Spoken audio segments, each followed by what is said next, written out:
تمام مومنین سے گزارش ہے کہ ایک مرتبہ سورہ حمد اور 3 مرتبہ سورہ اخلاص کی تلاوت فرما کر انور وسیم جعفری ابن محمد وسیم جعفری، سیدہ شہناز بیگم بنت سید خورشید علی، سید گلنار بیگم بنت سید خورشید علی اور زہرا صاحبہ کے والد کے لیے بھی۔ یوٹیوب انالیٹکس کے مطابق ہمارے ویورز میں سے 76% لوگوں نے ہمارے چینل کو سبسکرائب نہیں کیا ہے اور صرف 25% سبسکرائبرز نے ہی بیل آئیکن کو پریس کیا ہے۔ ہم تمام ویورز سے درخواست کرتے ہیں کہ ہمارے چینل کو سبسکرائب کریں اور بیل آئیکن کو پریس کریں تاکہ ہماری لیٹسٹ ویڈیوز آپ تک پہنچ سکیں۔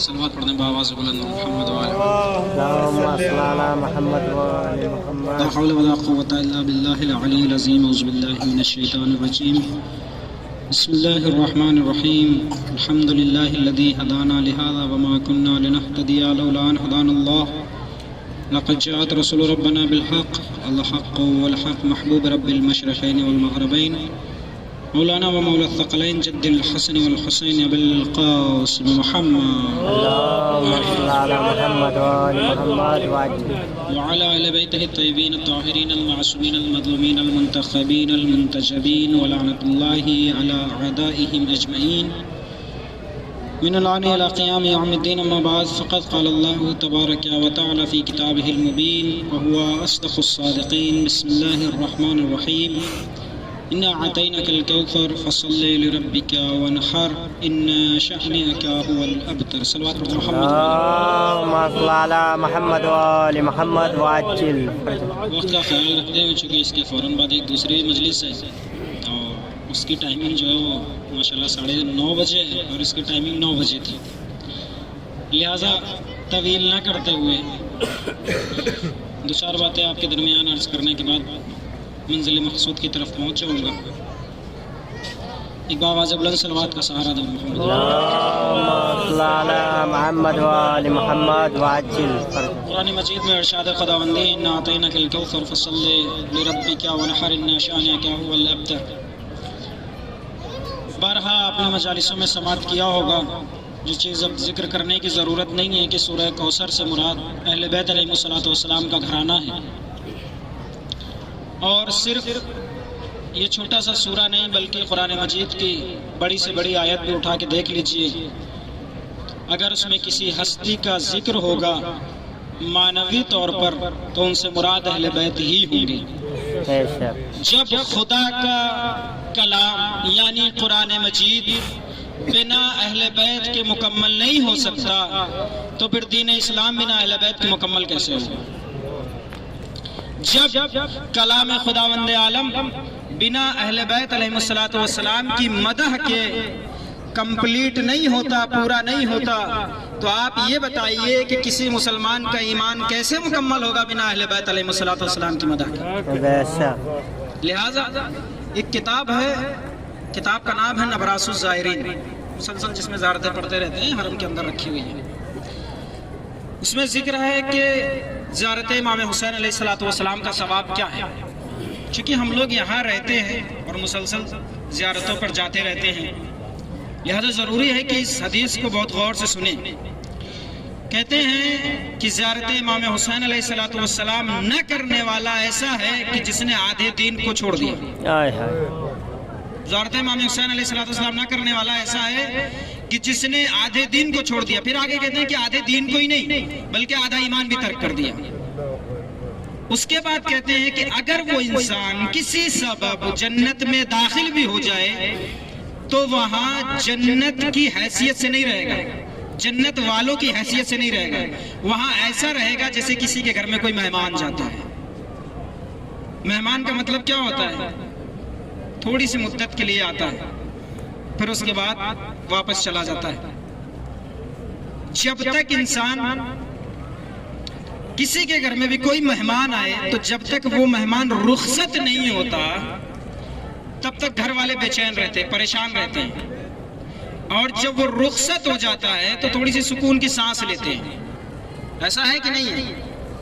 لیکن بڑا عجیب منظر دیکھا اربعین امام حسین علیہ السلام کا. زائرین نے زیارت کر کے واپس جانے لگے. مہمان امام حسین علیہ السلام کی تو رونا ہمیں آ رہا تھا.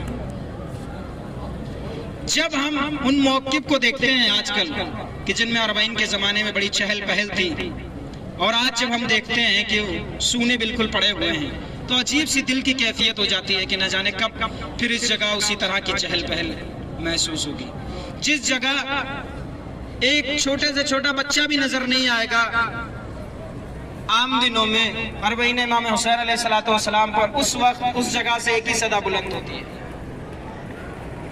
کیا زائرین امام حسین علیہ السلام، آؤ تمہارا استقبال ہے، آؤ تمہاری خدمت کے لیے ہم تیار ہیں. پوری دنیا میں کسی جگہ ایسا منظر نہیں دیکھا کہ آدمی خرچ اپنی جیب سے کرے، منصوب امام سے کرے. الفاظوں کو پلٹ کے یہ کہہ دوں کہ آدمی خرچ تو کر رہا ہے لیکن دیا ہوا امام حسین کا ہے. اور پھر اس جگہ ایک آیت آتی ہے، انما الاعمال بالنیات، اعمال کا دار و مدار ہے نیت کے اوپر.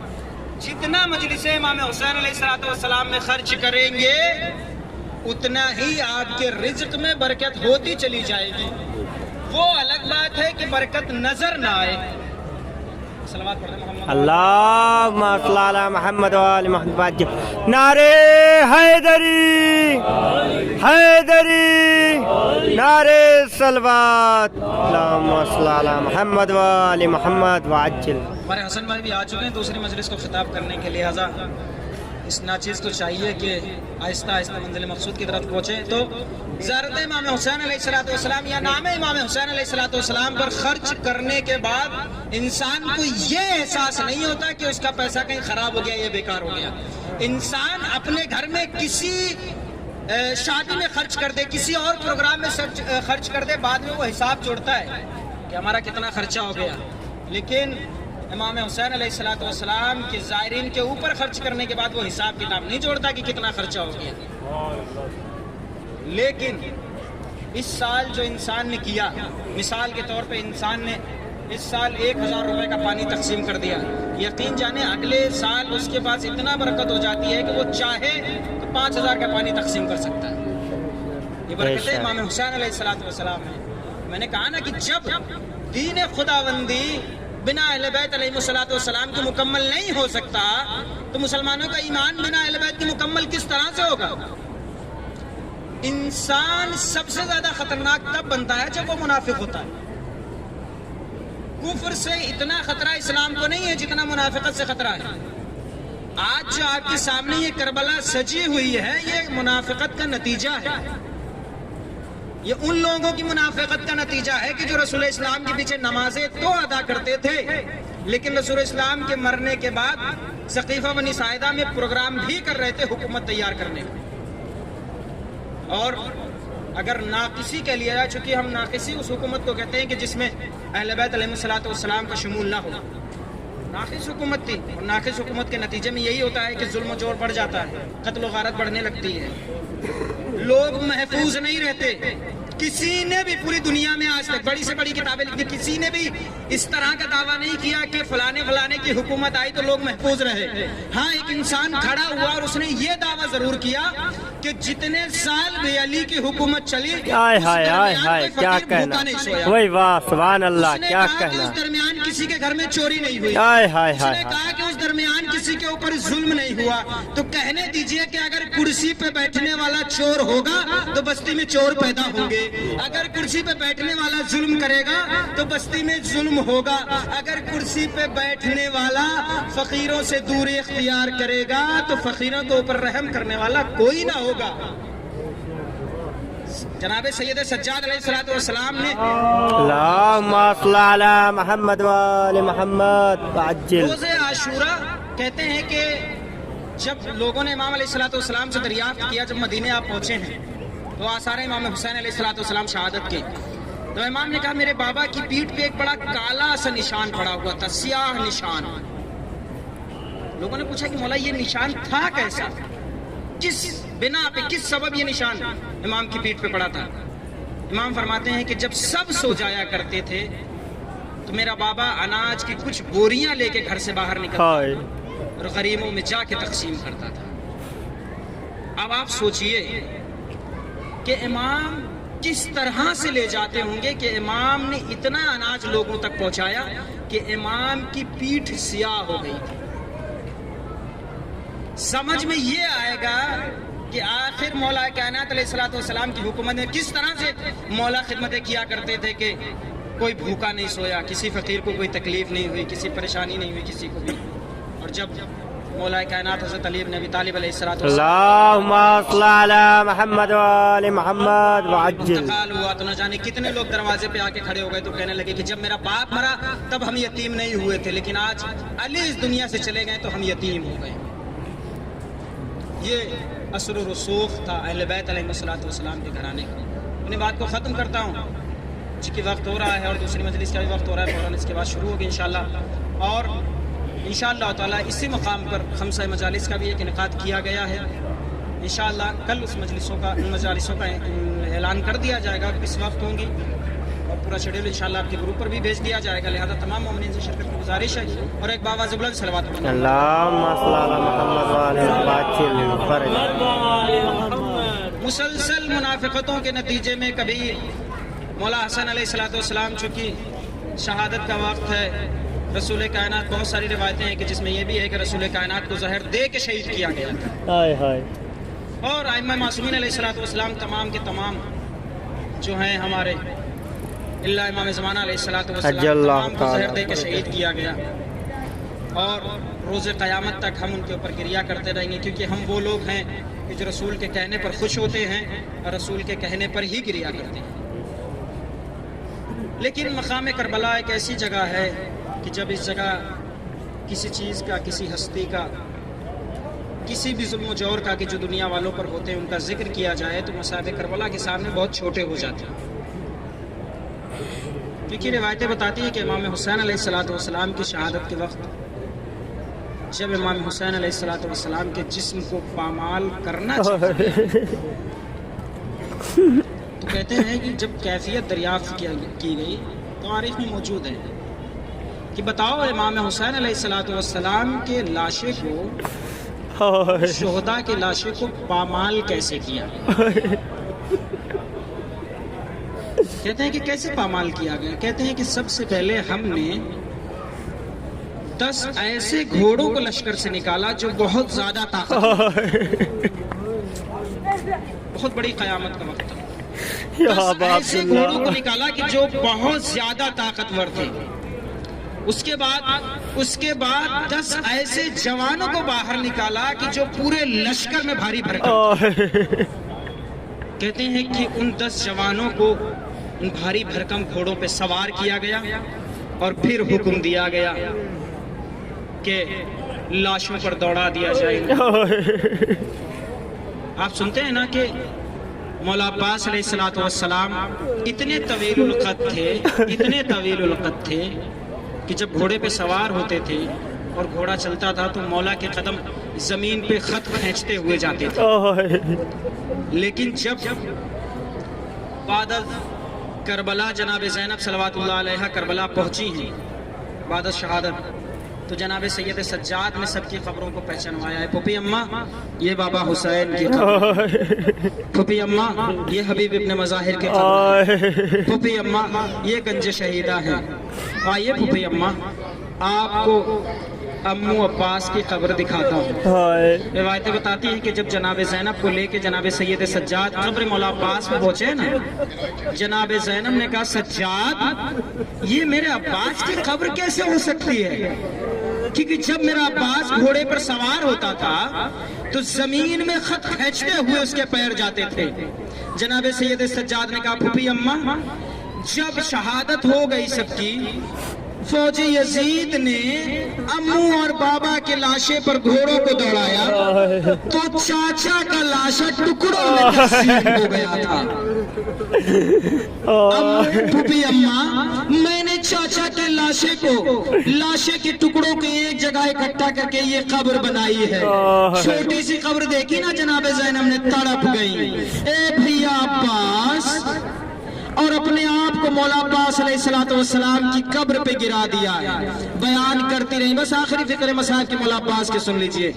جب مدینے پہنچی نا جناب زینب صلوات اللہ علیہ اور جناب سید سجاد نے اعلان کیا کہ بشیر مسجد نبوی میں اعلان کر دو کہ حسین شہید کر دیے گئے. بشیر آئے مسجد میں، آنے کے بعد کہا قد قتل الحسین بکربلا، قد ذبح الحسین بکربلا. ام البنین نے اپنے نقاب کو سر ڈالا. نزدیک آئی. بشیر کس حسین کی بات کرتا ہے؟ کہا اے بی بی وہی حسین جو نبی کا نواسا تھا. اے بی بی وہی حسین جو نبی کا لاڈلا تھا. ام البنین نے کہا بشیر میں کیسے مان لوں، اس کے ساتھ میرا لاڈلا عباس تھا. بشیر نے کہا بی بی عباس بھی مارے گئے. کہا بشیر عباس اتنا کمزور نہیں تھا جو اتنی آسانی سے مارا جائے. بشیر نے کہا بی بی عباس کے سر پہ گرز لگا تھا. کہا بشیر تم یہ سمجھتے ہو کہ عباس کے سر پہ گرز لگے اور عباس تاب نہ لا سکے؟ پھر بشیر نے کہا بی بی عباس کے دونوں شانے کو قلم کر دیا گیا تھا. عباس گھوڑے پر سوار تھے. بی بی کے ہاتھ سے ایسا چھوٹا اور زمین پر بیٹھ گئی. سینہ چھلنی ہو گیا بی بی کا جب یہ جملہ کا. بشیر بس مجھے اتنا بتا دے کہ جس کے ہاتھ قلم ہو جائے وہ زمین سے زین پر کیسے آتا ہے؟ بشیر بس مجھے اتنا بتا دے کہ عباس زین سے زمین پہ کیسے آیا ہوگا. جب زینب نے عباس کے علم کے ٹکڑوں کو بی بی کے حوالے کیا اور اس پر خون کے پنجے بی بی نے دیکھے تو کربلا کا رخ کیا. عباس اب مجھے یقین ہو گیا کہ تم نے حسین کے ساتھ وفا کی ہے. اے عباس مجھے تمہارے اوپر ناز ہے. وَسَيَعْلَمُ الَّذِينَ ظَلَمُوا أَيَّ مُنقَلِبٍ يَنقَلِبُونَ إِنَّا لِلَّهِ وَإِنَّا إِلَيْهِ رَاجِعُونَ رضا بقضائه وتسلیما لأمره. پروردگارا تجھے واسطہ ہے محمد و آل محمد کا کہ ہمارے ناسوں کو رومال زہرا بجگہ عنایت فرما. پروردگارا رونے والوں کی تمام نیک حاجات کو پورا فرما. پروردگارا جہاں جہاں بشیان حیدر کرار موجود ہم کی مال آبرو عزت کی حفاظت فرما. پروردگارا جنہوں نے ہم سے دعاؤں کے لے کے ان کی دعاؤں کو مستجاب فرما. پروردگارا تجھے واسطہ ہے محمد و آل محمد کا کہ جس دنیا سے رخصت ہو گئے ہیں ان کی مغفرت فرما. پروردگارا بحق چاردہ معصومین علیہ السلام جب اولاد ان کو اولاد صالح عنایت فرما. پروردگارا تجھے واسطہ ہے محمد و آل محمد کا کہ جہاں جہاں بشیان حضر کرار پریشان حال میں ہیں ان کی پریشانیوں کو دور فرما. بارگاہ مقدس امام حسین علیہ السلام میں موجود ہیں. ہمیں حیات کا پتہ نہیں ہے کہ ہماری حیات کب ختم ہو جائے. ہمارے درمیان ہمارا وقت کا امام بھی موجود ہوگا اور بی بی زہرا صلوات اللہ علیہا بھی موجود ہوں گی. اپنے دست ادب کو جوڑ کے کہتے ہیں بی بی اگلے برس اگر زندہ رہے تو پھر اس غم کو منائیں گے اور اگر چل بسے تو ہمارے سلام آخر کو قبول کیجئے گا. بی بی اگر آپ کے لال نے بلایا تو پھر ہم کربلا میں آ کے عزاداری امام حسین علیہ السلام انجام دیں گے. آخر میں پروردگارا تجھے واسطہ محمد و آل محمد کا دنیا بہت ظلم و جور سے بھر چکی ہے. ہمارے امام زمانہ کے ظہور میں تاجیل آمین. ان کے عوان انصار میں شمار عنایت فرما. ربنا تقبل منا انک انت السمیع العلیم. ایک مرتبہ سورہ حمد اور 3 مرتبہ سورہ اخلاص کی تلاوت فرما کر مرحوم انور وسیم جعفری ابن محمد وسیم جعفری، سیدہ شہناز بیگم بنت سید خورشید علی، سید گلنار بیگم بنت سید خورشید علی اور زہرا صاحبہ کے والد کے سارے